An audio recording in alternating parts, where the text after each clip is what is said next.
Mic అవకాశం ఇవ్వలేదంటూ కూడా BRS నేతలు ఆరోపిస్తున్నారు. ఇటు నదీజాల ఇష్యూలో మాత్రం చాలా వరకు పెద్ద ఎత్తున తప్పులు చేశారు. ఇటు బీఆర్ఎస్ గవర్నమెంట్‌లో గతంలో జరిగిన విషయాలను దాచారు. మరి ఇప్పుడు తెలంగాణ కాంగ్రెస్ గవర్నమెంట్ వచ్చిన తర్వాత కూడా ఏమాత్రం కూడా నదీజాల విషయంలో తీవ్ర అన్యాయం కాంగ్రెస్ పార్టీ చేసిందంటూ కూడా బీఆర్ఎస్ నేతలు ఆరోపించారు. ఇవన్నీ ఎట్లా వస్తాయి? సభ పెట్టమన్నదే బీఆర్ఎస్ నాయకులు. కేసీఆర్ గారు 2 సంవత్సరాల తర్వాత బయటికి వచ్చి పాలమూరు రంగారెడ్డి విషయం, కృష్ణానది నీళ్ళ విషయం మాట్లాడి తోలు తీస్తా, మీ సంగతి చెప్తా, ఆయన సభలో చూసుకుంటానంటే ఇమ్మీడియట్గా సభ పెట్టినాం. వాస్తవాలు మాట్లాడుకోవాలి, చర్చించుకోవాలి నీళ్ళ విషయంలో అని చెప్పి కృష్ణానది మీద ఒకరోజు, గోదావరి నది మీద ఒకరోజు పెట్టుకుందాము, మిగతా విషయాల్లో పెట్టుకుందామని చెప్పి మేమే ముందుకు వచ్చి సభను పెట్టాం. సభ పెట్టిన ఫస్ట్ డేనే 1 గంట కాకంటే ముందే ఎవరో ఏదో అన్నారని చెప్పి బాయ్కాట్ చేసి వచ్చి కూర్చున్నారు.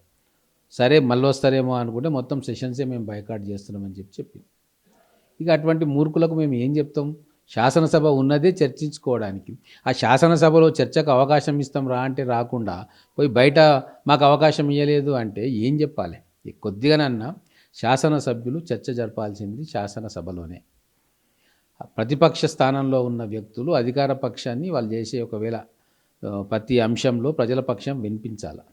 ఒకవేళ మేము ఏదైనా పొరపాట్లు చేస్తే ఎత్తి చూపాలి, సవరించుకునే అవకాశం ఇవ్వాలి.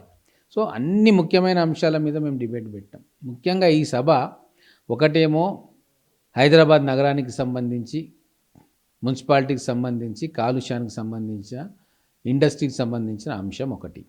ఇంకొకటి Palamuru Rangareddy lift irrigation scheme, కృష్ణానదిలో ఎవరు ఏ ప్రాజెక్టులు కట్టిండ్రు కట్టలేదు అనేది ఇంకొక అంశం. ఈ రెండు కూడా తెలంగాణ సమాజానికి అతి ముఖ్యమైన అంశాలు. ఈ అతి ముఖ్యమైన అంశాలను రిప్రజెంట్ చేసి తమ పక్షం వినిపించడానికి, వాదనలు వినిపించడానికి వస్తున్న అవకాశాలను తీసుకోవాలన్నా లేదా? బాధ్యత గల శాసనసభ్యుడిగా కావచ్చు, బాధ్యత గల పొలిటికల్ పార్టీగా ఇటువంటి అవకాశాలను సద్వినియోగం చేసుకోవాలి. సో అది అట్లా కాకుండా సభ మొదలైన 1 గంట 2 గంటలకే మేము బాయ్కాట్ చేస్తున్నామని చెప్పి సెషన్స్ మొత్తం బాయ్కాట్ చేయడం, ఇది ఏ మర్యాదను పాటిస్తూ ఉన్నారు వాళ్ళు? సీఎం రేవంత్ రెడ్డి ఎక్కువ మాట్లాడారు, కనీసం మాకు మాట్లాడడానికి అవకాశం లేదు కాబట్టి మేము సమావేశాలని బాయ్కాట్ చేసామని బీఆర్ఎస్ నేతలు చెప్తున్నారు. నువ్వు 5 రోజుల సభ జరిగితే 1 గంటనే ఉండి మాకు అవకాశం రాలేదంటే ఎట్లా? ఇదెక్కడి వితండవాదము? అందుకే తెలంగాణ ప్రజలు పూర్తిగా అర్థం చేసుకుంటా ఉన్నారు. వీళ్ళు తప్పులు చేసిండ్రు, దొంగతనానికి పాల్పడ్డరు, అన్ని రకాలుగా తప్పుడు పనులు చేసిర్రు. అవి సాక్ష్యాలతోటి శాసనసభలో మేము ఉంటే ఆ డిబేట్లో అవన్నీ బయటపడతారు.